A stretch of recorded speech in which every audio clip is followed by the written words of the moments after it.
Back when it first came out over 2 years ago, we found plenty of reasons to like Granblue Fantasy Relink.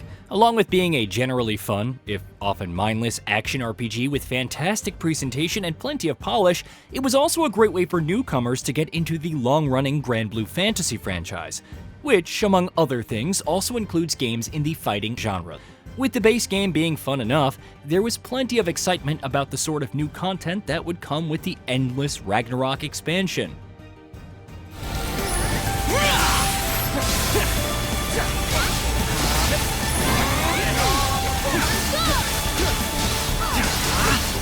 Looking good!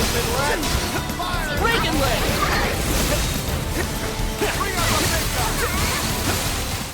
The general assumption with Endless Ragnarok is that you've basically done everything you've otherwise wanted to do with Granblue Fantasy Relink, and have conquered just about every challenge and encounter it presents.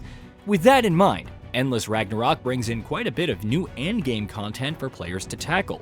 Chief among these are entirely new tiers of quest difficulty, and a new roguelike game mode that largely focuses on solo play called the Conflux. The story of Endless Ragnarok's taking place after the captain and his crew have already made a name for themselves thanks to their exploits throughout the base game's campaign introduces a new antagonist. Some strange new beasts have started popping up all over the Zega Grande Skydome, dubbed Ragnalia. These beasts are superpowered versions of foes that you've already fought before, and can range from demons to large animals. Coinciding with the enemy's plot is the opening of mysterious portals to the realms of chaos, where our heroes have to deal with entirely separate threats. Much like with the base game, there's nothing really mind-blowing going on with the story of Endless Ragnarok. You don't get any new interesting character arcs, and the core crew that you've already spent dozens, if not hundreds of hours with at this point, also doesn't get much in the way of character development or interpersonal conflicts. Rather, the expansion hangs to what made the base game enjoyable, and focuses purely on offering engaging core gameplay. Speaking of which, there are a few new additions on the gameplay side of things as well. Along with a host of new playable characters with their own unique styles and abilities, Endless Ragnarok also brings in the ability for players to break their weapon's previous power limits through a new system called Transcendence. Much like you've done in the past, you'll have to spend plenty of materials to upgrade your gear, and you're going to need just about every ounce of power you can muster if you want any hope of taking on the new Chaos difficulty quests.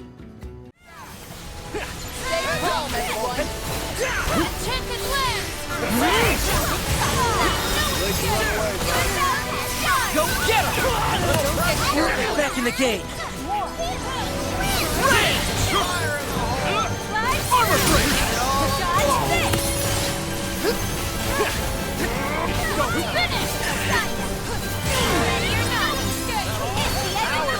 Catch! Close call! Breaking leg! Bring up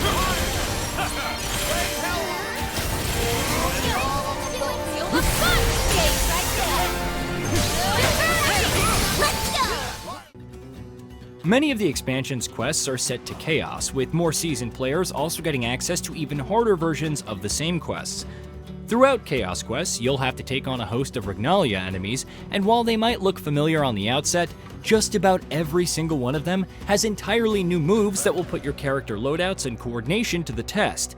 Along with being engaging when played solo, the Chaos difficulty quest can also be taken on with some buddies through online co-op, bringing in an even greater layer of strategy to some of the more complex fights. The Chaos difficulty also puts its best foot forward when you're introduced to the new difficulty, since before you can actually take on the Ragnalia beasts, you first have to pass an assessment quest, which involves taking on Twain and Sandalphone in a dual boss fight, where they come at you with devastating new abilities, frequently tagging in and out depending on how well or badly you're doing in the fights. Despite having fairly high-leveled characters in my group, this fight was an incredible challenge, and was the first time I personally had fun with Granblue Fantasy Relink in a while, since both of the bosses kept me on my toes throughout the harrowing battle. Continuing through the story of Endless Ragnarok also introduces one of the bigger features of the expansion: summons. Over the course of the long and challenging Chaos difficulty battles, Lyria will start saving up energy, allowing her to eventually summon large creatures that can help you out. Rather than these summons being temporary party members, however, You actually take control of them and have to dish out as much damage as possible before their timer runs out.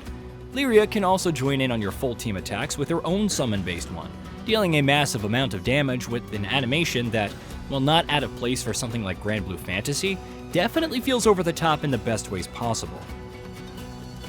While the core quests might be a fantastic step up in terms of difficulty, Conflux, on the other hand, feels like it was made to be played with your eyes closed. The roguelite mode pits you in a series of challenges, largely revolving around combat, where you have to take on either a single group of enemies, continuous hordes, or a mini-boss. All of these encounters eventually culminate in a boss fight, winning which clears out the current Conflux run. Conflux is where some of Granblue Fantasy Relink's worst impulses start showing up again, since you're often showered with a variety of currency as a reward, which has the tendency to turn the whole thing quite boring. The fact that it isn't particularly difficult doesn't help either. Several combat rooms got cleared out before I could even get to the enemies, since my teammates were strong enough to wipe them out that quickly. In many ways, Endless Ragnarok feels like a victory lap of sorts. Developer Cygames definitely seems to be aware that it has something special here, an entirely new way to bring Granblue Fantasy to an even wider audience. With Endless Ragnarok, the studio has seemingly hoped to tackle one of the core criticisms of the base game, the fact that it could often feel too easy. While the presence of Conflux means that players who prefer the easiest battles won't feel too out of place, the inclusion of chaos difficulty quests is certainly a welcome one.